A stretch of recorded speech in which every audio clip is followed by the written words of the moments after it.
Hey, what is up, Oh, yeah. JT, baby? We are back at it like a bad habit, baby. Your boy E-Man, alongside the homie and my co-host. It's your boy JT, as always, repping TSF and FSC. What's good, E-Man? And it's all good, baby. I know you got a big week this week, my man. And I know you're going to touch on that later. That's what we're recording on Tuesday, live on Rumble. We got to be live on YouTube, recorded wise, but it's still going to go live, the episode on this Thursday, as always. But Rumble got us live today, baby. So, hey, man, are you ready? Hey, I stay ready to rumble, baby. Let's do this. You got it, man. And before we begin, please, as we do our show, before we do our show, go ahead and hit the like on the video, subscribe, turn on your notifications on YouTube, and also follow us on Rumble so you can never miss the beat. Ladies and gentlemen, it is time for the throwdown.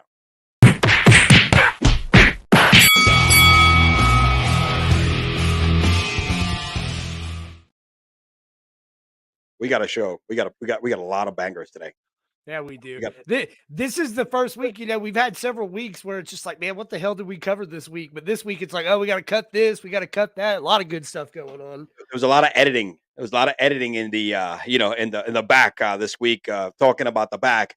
So let's get this started. Hey, yo, British lady, stop doing those lines and give us the first topic. Your queen has arrived. Acknowledge me.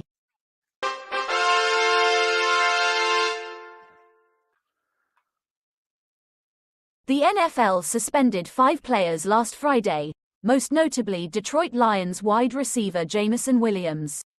Williams will be suspended for 6 games to start the season for betting on non-NFL games from the Lions practice facility. 3 of the players received indefinite suspensions. Do you think the NFL got this right?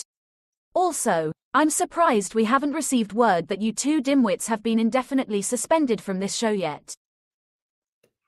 Damn, that's harsh. We're never gonna get suspended, baby. They don't cancel us. We are uncancelable, or it's not gonna happen. Because, cancel this. Yeah, cancel these nuts. No, all right.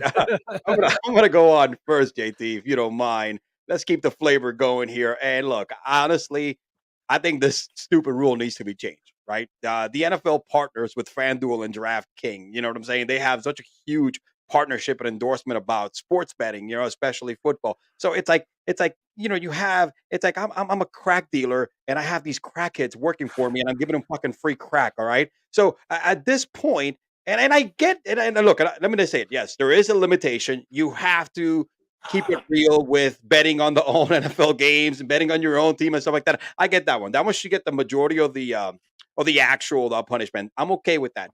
But the rule that guy Williams and Stanley Berryhill suspended for 6 games. And let me repeat this: here's the rule, by the way. Let me just put the rule up there. The NFL should not engage in any form of gambling while in any club or league setting, including without limitations, locker rooms, practices, or office facilities, team buses, train flights, hotels, or while traveling on club or league businesses. So, for clarity, playing cards or other casino games is permitted. So, what fucking difference does it make, right? If you're betting on a baseball game or a basketball game after you're done practicing, after you're done with the game, as long as it doesn't interfere with the actual football game, I get it. Don't bet on NFL games. Don't bet on anything. I get it. That's conflict of interest. But on other sports, after you're done with your practice, your team meetings, after the game, that's cool. Not during, not after. Dude, like anybody else, you got a phone. If you're taking a shower after your day is done in the team's facility and you want to place your bet before the game starts, why you gotta spend the due for 6 games when it has nothing to do with the conflict of interest? I think the rule needs to be edited. Needs to be changed. Okay. So man, Elio, I gotta say that was so eloquent. It's like you knew the exact verbiage of that rule. And last time I checked, you don't play in the fucking NFL. But you know who does? Jameson Williams and those other 5 dumbass players. Listen, right? Is the rule stupid? Is it antiquated? Is it outdated? Sure. I get that, right? The rule's the fucking rule. Come on, guys. Use your head. That's that lump 3 feet above your ass. Don't bet in the facilities. It's that simple. So for me, yeah, does it need to change? Does it be updated? Yes. But whose fault is that? It's Jameson Williams and those 5 buffoons who decided to put their gambling habits before their teams. So to me, I absolutely absolutely think the NFL got this right. The rules are there in place for a damn reason. Follow those rules. And it's not like this is something where these players didn't know what was going on. It's not like there's a bunch of smoke and mirrors up here. There's a seminar every single damn year on these rules, every single year, right? This is shown to the players. I tell you what, I do. Maybe I think this kind of sucks, but for me, this is way less egregious than Calvin Ridley getting suspended for a whole fucking year when that dude wasn't even playing football. He wasn't even with the team. That was way worse. So, do I think these guys deserve what they got? Absolutely. Rule is stupid. Somebody snitched on them, okay? British lady, let us know who won the round. Point. Jordan. I smell a rat. Dude. Yeah. I smell a rat just like the dude who snitched on Williamson and Burial and told them they were betting on their mobile devices. I'm telling you, man, I smell a rat. Yeah, my guess is it's somebody in the Green Bay Packers organization because they Most took a couple likely, dude. L's this week. Absolutely. I get you there. All right, what's next? LeBron James and Jimmy Butler both put on all-time great performances in their respective playoff matchups. Maybe you two dummies should take a page out of their book and show up in the big moments. Which performance was more impressive? Playoff Jimmy's 56 points or King James' 20-point 20-rebound game? As always, if the answer isn't America's Butler, prepare to take the loss. Well, I guess I'm losing this one, but I'm going to go first. And, this is my favorite part of every single show where we talk about the king, LeBron James, the greatest to ever fucking do it at 38 years young. He did it again last night. And I tell you what, man, this morning was rough as hell on me because I was up to like 1 a.m. in the morning watching that shit go down. And man, 20 points, 20 rebounds, and I get it. 20 points isn't anything to brag about. He's been doing that his whole career, but 20 rebounds at this stage. What did it for me isn't the stats, man. And I don't want to take anything away from playoff Jimmy Buckets, Himmy Butler, whatever the hell you want to call the man. What it was for me is literally there's 10, 15 seconds, I forget what it was, left on the clock. LeBron James takes that ball and absolutely was not going to be denied, drove it to the hole, put it in the basket. And then for those who did stay up and stay tuned, right, it did go into overtime. Lakers won, but man, we almost had history, something just perfect for that cherry on top of that resume because, Ja Morant went up, tried to win the game with 8 seconds left. Anthony Davis knocked that shit completely out of there, was not having it, went to LeBron. LeBron heaved up the 3-quarter shot, and that went in. Unfortunately, it was just a second too late. But we're talking about King James here. And once again, he has proved he is the greatest to ever do it. I know why this is your favorite subject, dude. Your favorite topic of the game because LeBron's nuts are in your mouth, bro. And they go great. They go great with. But either way, look, honestly, great game by LeBron. I look, you know me, man. I'm a Jordan guy, but LeBron actually he did something that only Shaq has done for the Lakers, I think, in the last like 20 years or something. Getting a 2020 game, he was the last one to do it.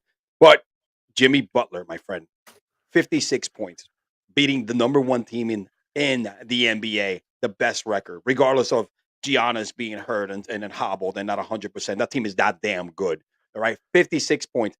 Jimmy was unstoppable yesterday. This doesn't matter.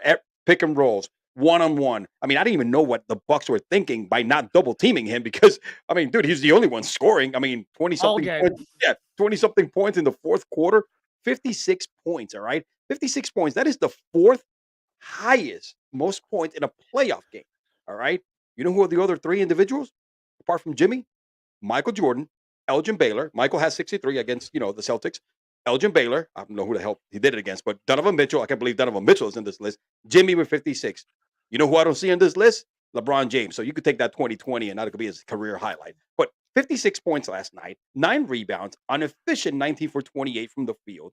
In this series, he's averaging 36.5 points per game, 5.5 rebounds, 5 assists, right? Which the only other players to average on a playoff series has been, of course, LeBron, your homie, the second greatest player of all time, and Michael Jordan to have 35, 5 and 5, right? But the difference is that Jimmy is doing it on an insane efficiency level of 62.8% shooting from the field. The other guys have done it at 50%. That's insane.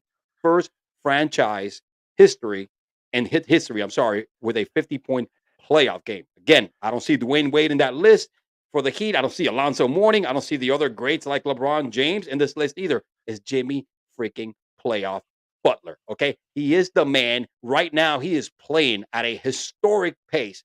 He has cemented playoff Jimmy. All right. And if he beats the Bucks in this series, would be the greatest upset. More than I think when the Mavericks lost, when Dirk Nowitzki, when he won the MVP, Bro, or when the Denver Nuggets back in the Mutombo days, baby, when he reached for that rebound and they beat the Supersonics when they were number 1 seed. This is going to be the greatest accomplishment on an individual on the postseason level in the history of this game. If Jimmy Butler wills, like he's been doing, will this team to beat the Bucks. And I think right now it's a strong possibility that is going to happen. Jimmy playoff is for real. Put some respect on Jimmy's freaking name. Point, He-Man. We all knew you were getting that one. And I that. just want to say, I'll put some respect on it, man. It was a hell of a performance. And here's what I'm most excited about is since the NBA went to this 10-team per conference, playoff tournament where they have the play-in games, not a single time has a play-in team won a series. And it looks like both Jimmy Buckets and King James are both going to add that to their resume. So good point. Good point. That's nuts. That's nuts. I honestly believe that right now we're seeing some historic runs. DeAndre Fox. I mean, LeBron, you got 38 years old. What he did yesterday, as much as you got to give credit where credit is due. That's one thing that I've never seen as somebody at 38 years old in the postseason when it matters the most. So. Yep. All right, British ladies. Oh, before we move on, though, right? Let's hear a word from our sponsors at Underdog Fantasy. Underdog Fantasy is here to save your post-fantasy football season blues. The easiest place to play and win with the Underdog Fantasy app. Get up to 20 times your money in a single night with our Pick'em contests.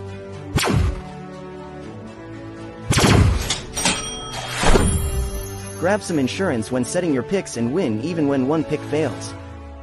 Go online now and use the promo code Throwdown to double your deposit up to $100. Sit gingerbread, good girl. All right. Yeah, we love gingerbread around here. And real quick, before we do move on to the next topic with the British lady, our boy Chris Anderson, Patriot Sports Radio, is up in them comments rumbling with us. And he already said it. Tonight is JT's night. British lady, what's next? Several athletes are in the news for refusing to pay the fee to get the blue check mark on Twitter. Considering most of these athletes are multimillionaires, should they just shut up and spend the money? Or do you think it's right for millionaires to question billionaires? Or do you not care because you two bitches are middle to no class? The British lady has a classy way of throwing some controversial topics out there. I'm gonna go take this one first. But before I get my point, I forgot to mention, please download the Underdog Fantasy app.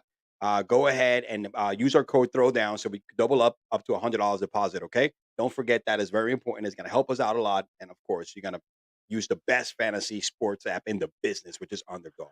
Anyway, yes, absolutely. I think these celebrities, because it's not just the athletes, but you also got these celebrities like Hollywood's movie stars who are bitching. Bette Midler, what's his name was Charlie Sheen was bitching about it. LeBron James said, "Oh, I'm not going to pay for it." Well, here's the problem, right? And I don't care about the damn check mark to begin with because I'm never going to purchase one. I'm going to tell you this right now. By them taking that check mark away from the celebrities, they're bitching not because they have to pay for it because $8 is fucking nice to them. It's the fact that you're taking away their God status image that they've created because they are millionaires and they have millions of followers. That check mark verifies their existence.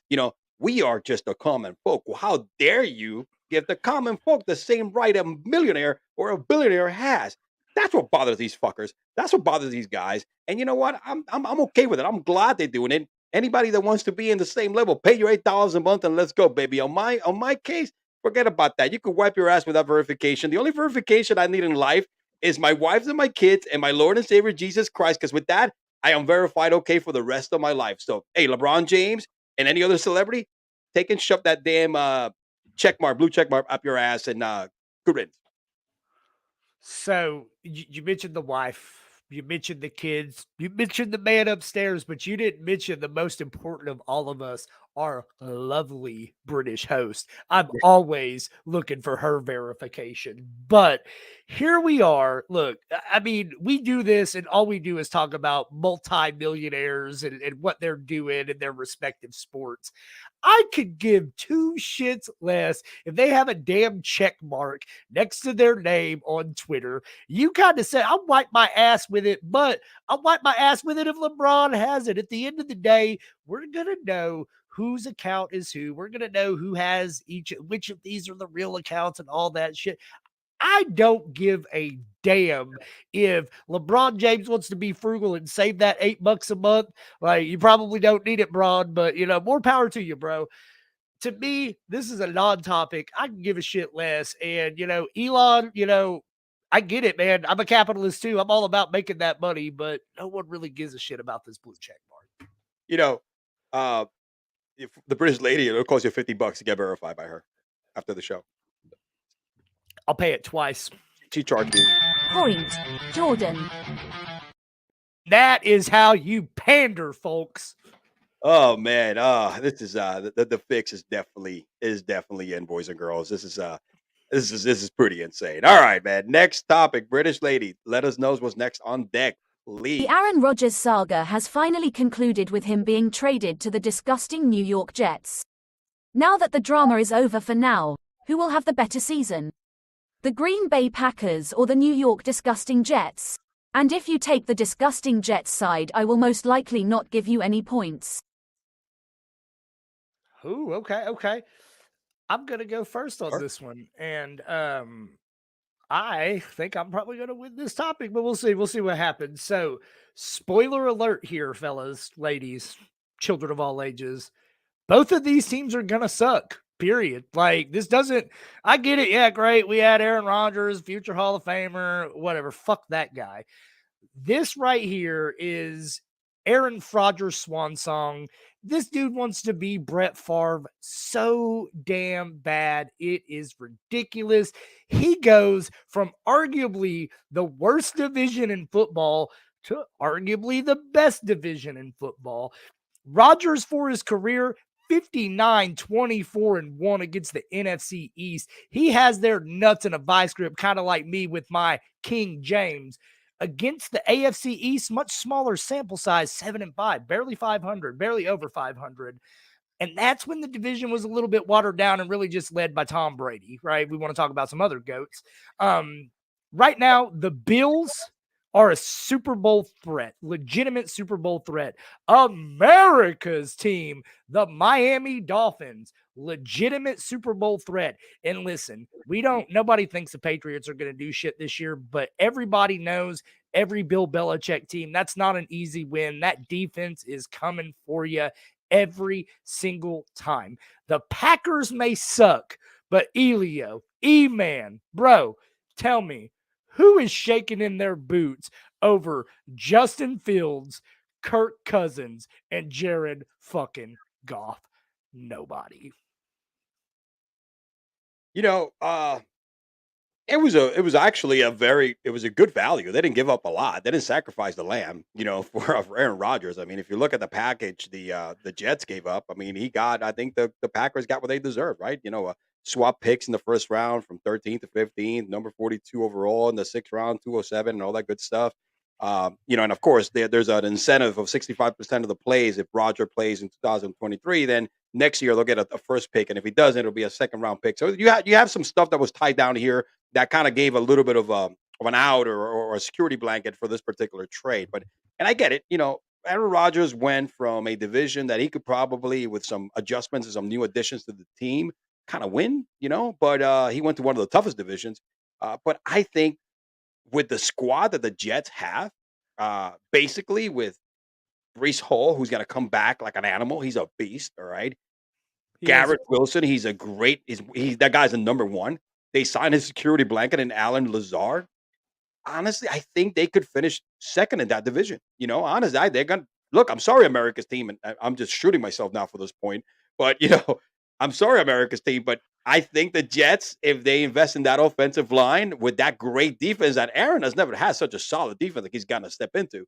I think the Jets, they could make some noise. You know what I'm saying? They could definitely make some noise and scare some people. So it's a tough division, but I think the Jets make the right move. You got to sign that quarterback. And listen, to finish off, not to keep rambling on here. He needs one thing that Aaron Rodgers needs to do though. It needs to be Super Bowl or bust. He needs to do what Tom Brady did in his first year with the Bucks. I know it's a lot harder. And in addition to that, he has to have better numbers than Brett Favre did in 2008 with the Jets. He has to surpass 3,500 yards, more than 22 touchdowns, and have less than 22 INTs. Everything, it's a lot of pressure on Aaron Rodgers, baby, but it's Super Bowl or bust, and I think it's very makeable. Point. E-Man. Woo! Look at that, man. He was like, took the right over there. Man, you're just lucky. I've been whooping that ass so good in rounds 1 through 3 that the British lady was forced to give it that one, so we can't get to round 5. But British lady, take us away. What's the grand finale? The NFL draft is finally here. There are always a few surprises in the first round. Much like your moms were surprised how ugly you both turned out. Give me your best bold prediction for the NFL draft this week. Good luck and may the Dumbass Award be ever in your favor.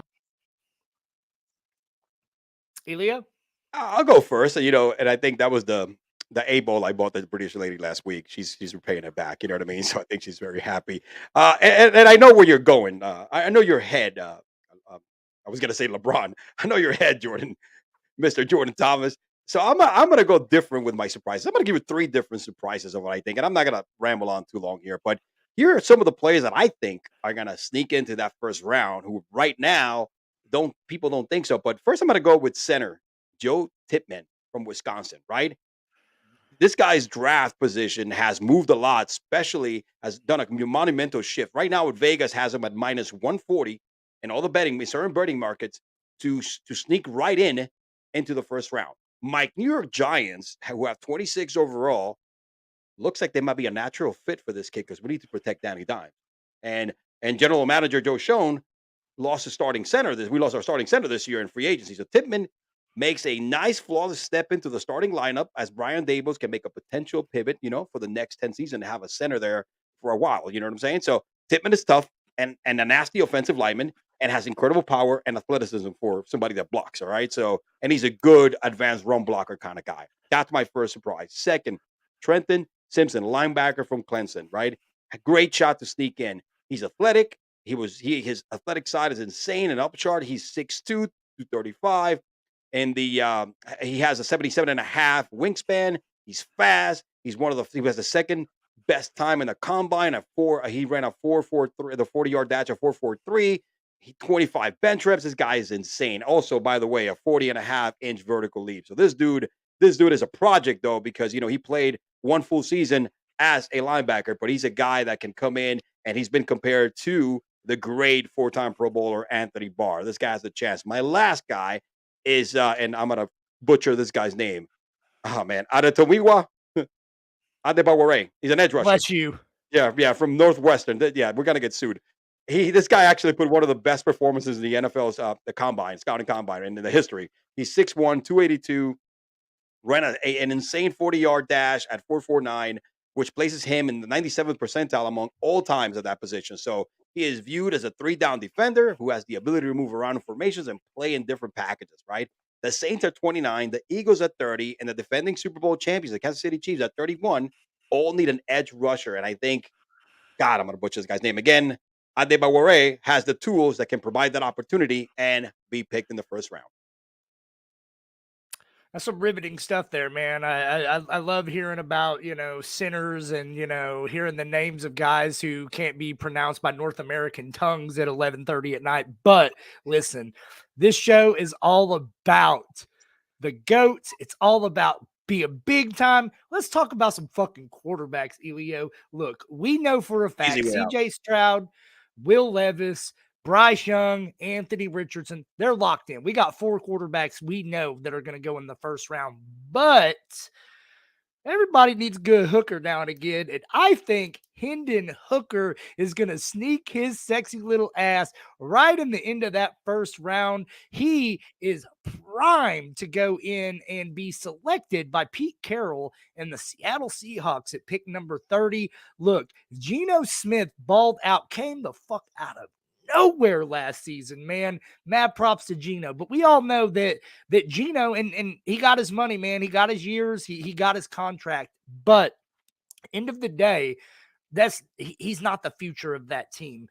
Hendon Hooker is somebody that can squeeze right in there, learn from Geno, learn from Pete Carroll. And look, man, this kid is talented. He led the FBS in total QBR last year, 89.5 yards per attempt, threw 5 interceptions across his last 2 seasons. Just 5 interceptions. If that doesn't translate into an NFL ready game, I don't know what is. I know a lot of pundits, a lot of analysts and everything, they have him going in round 2. I think Pete Carroll's going to sneak in there, get that 5th round option, grab him at the back end of the draft. And you know what the best part of that is, Elio? I'm going to get to watch him walk across the stage live. British lady, who won? For the win. Oh, crap. Since There's only this- one person here is actually attending the NFL draft, I will call him the winner. Jordan, I dub thee Weekly Throwdown champion. Winner, Jordan. Well. You know, just a couple weeks ago, my man E-Man was flapping them gums because he was one up on me. But for the first time in Throwdown history, we have a winning streak, and it's not that guy to my right. However, I couldn't have gotten here and made it this far without that guy to the right. And so we're all about giving out participation trophies here as well. E-Man, I'll leave you with this. Loser, dumb ass E-Man.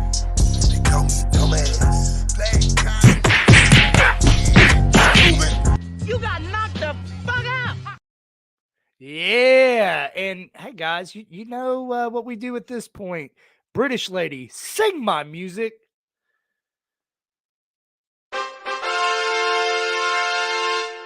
She's been hitting the bottle a little bit too hard.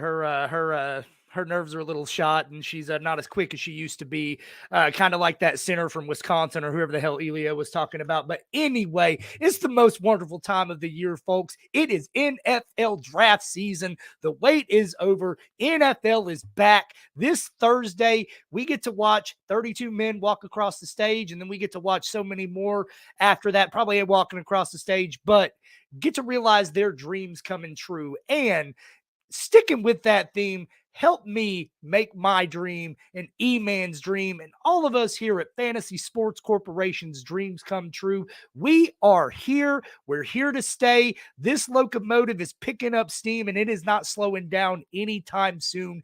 Get in where you fit in. Get on this train while you can. We have new shows coming out left and right. We have a website debuting here in just a couple of weeks. And if you tune in this Thursday prior to the draft, I have a little something special planned for everybody on Rumble and YouTube. Planning on going live with a couple raging crazy fans across all different NFL fandoms. So check us out right here, Fantasy Sports Corp, everywhere where you get your sports media.